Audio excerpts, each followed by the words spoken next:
Hello, I'm Harriet McKinley-Smith from the University of Oxford and welcome to the sixth form masterclass on Lexis and Imagery in French literature. So what is Lexis? According to the Oxford English Dictionary, it is the diction or wording in contrast to other elements of a piece of writing. In its simplest form, it is language. When you talk about Lexis, you are talking about the words and sentences that an author uses to create their text. The patterns of words that an author uses is known as the lexical field. Imagery, again, according to the Oxford English Dictionary, is the use of rhetorical images or such images collectively, descriptive representation of ideas, figurative illustration, especially of an ornate character. In the visual arts, especially film, the representation of ideas with images, visual metaphor, and symbolism. Imagery is a literary device that allows writers to paint pictures in the reader's minds. This helps the reader to imagine a story's situations, characters, emotions, and settings. A good way to understand imagery is to think of the word imagination. The word imagery originates from the Old French imagerie, meaning figure. Imagery first appeared in English in the middle of the 14th century. So types of imagery include sight, sound, smell, taste, and touch. While people generally think of imagery as something that can be seen, literary imagery actually relates to all five senses. Writers create imagery using the sense of sight to create pictures in the reader's heads.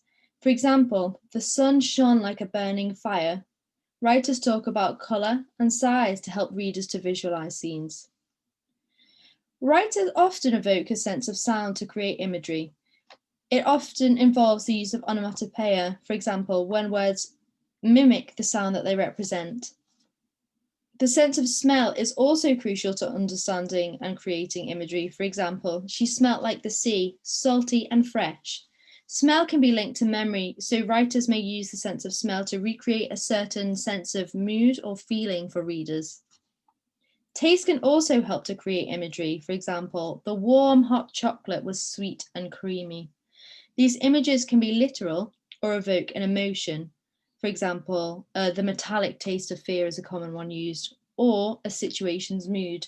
It left a sour taste in her mouth.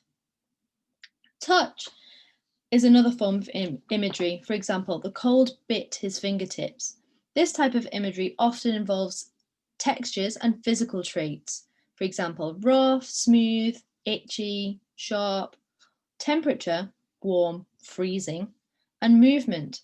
So running, galloping, swimming, hugging, for example. Okay, so I should also add examples of imagery, as I'm sure you probably know how or what these are.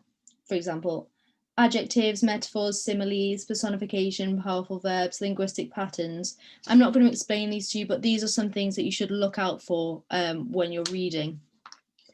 So, why are Lexis and imagery important for the writer? They help to create a vivid and realistic description. They can help you to become more invested in a story and get lost in their fictional world. They make the writing seem beautiful and they keep the reader interested. So writers create imagery by adhering to the idea of show, don't tell. Instead of using simplistic, dull words to explain a scene, writers use clear, descriptive language that appeals, as we've seen, to the reader's five senses. Consider this. The sentence, she was in a forest, or inside this terrifying dark forest, or inside this terrifying forest, darkness surrounded her.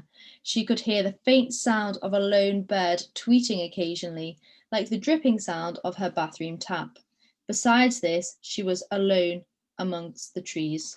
So, in my opinion, the second example is much more convincing. You get a much clearer sense of atmosphere, whereas the first example could be a magical forest full of, I don't know, princesses. Imagery helps you to see exactly what's in the reader's mind, and you can imagine it that much more clearly. So I'll get to the point of this video. Why are Lexis and Imagery important for you as a sixth form student? Well, if you analyse it, it shows off your understanding of the author's techniques. It can back up your argument when you make your point. It shows off your powers of analysis and evaluation, those all important features that examiners are looking for. And then ultimately, it will help you to achieve the highest grade. So, the function of imagery in literature is to generate a clear and detailed presentation of a scene that appeals to as many of the reader's senses as possible.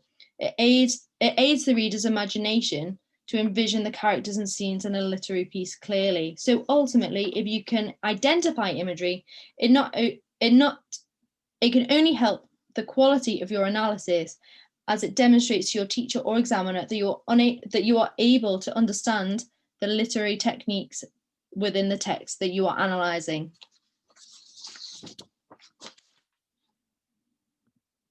So I have 3 examples of texts about roses, which I will hope to show you how imagery can be used with great effect. So you might want to pause the video here just to see if you can identify any examples of Lexis and Imagery before I will analyse them with you. So, as you can see, this example is based upon similes. First, he compares love to a summer's rose, which conveys its beauty, whilst also comparing love to a natural event, the flowering of a rose. Burns does this using visual imagery, which encourages you to imagine this sight in your mind. So if you can see rose and June, and then also red, the repetition of red helps to emphasize this and link it to the love that the author so obviously feels. And then secondly, Burns uses the lexis of music.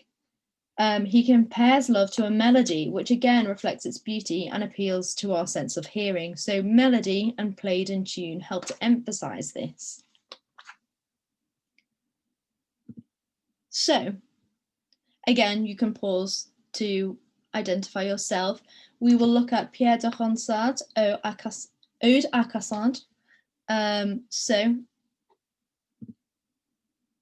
in this poem, the poet compares his lover's dress to a rose.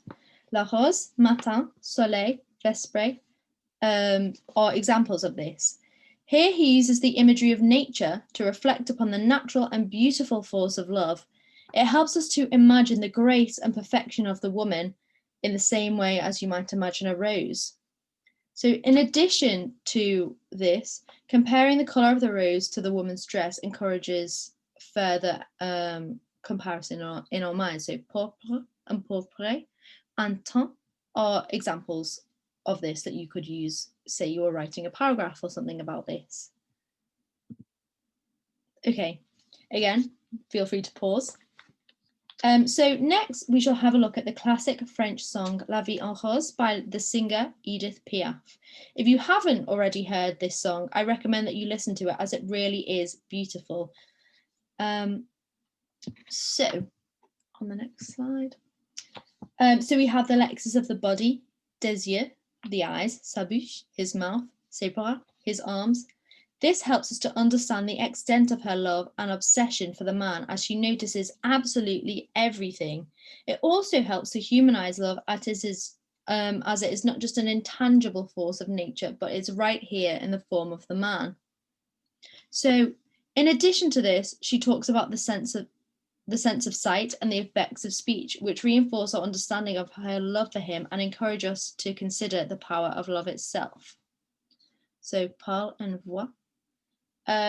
Furthermore, the metaphors that she uses to describe her lover indicate a sense of perfection, such as voilà la portrait sans retouche. Here is the unretouched portrait. So this encourages the reader to visualize this image and experience the perfection vicariously through her description. Okay, so my final example comes from a common A-level text. So that's Albert Camus' L'Étranger. So the imagery and lexis of the opening lines of Camus' L'Étranger are crucial to our understanding of the character of the protagonist, Meursault. So again, feel free to pause here and pick out the examples yourself. So Camus uses the lexis of death, mort, décédé, enterrement, to immediately introduce the reader to the events of the narrative. Meursault's mother has died, and he doesn't care if he missed the funeral. This signals to the reader that Meursault lacks empathy or even feeling at all. So then Camus builds upon our understanding of Meursault's character by using the lexis of uncertainty to give the reader an immediate sense of the speaker's apathy. Peut-être, je ne sais pas, cela ne veut rien dire. He then uses the lexis of time to further reinforce Meursault's indifference. Aujourd'hui, hier, demain, all help to show the reader the immediacy of his mother's death and the lack of effect it seems to have upon him. All in all, Camus uses this imagery to show us the true character of his protagonist. He is indifferent to the death of his mother, and this should say everything about his personality. So, summary. I hope this presentation has enabled you to see that imagery and lexis are crucial to both readers and writers. They are effective tools for writing compelling and vivid literature. Analysing it can help you to achieve the highest marks. And imagery is everywhere, you just have to find it. So thank you for listening to this presentation.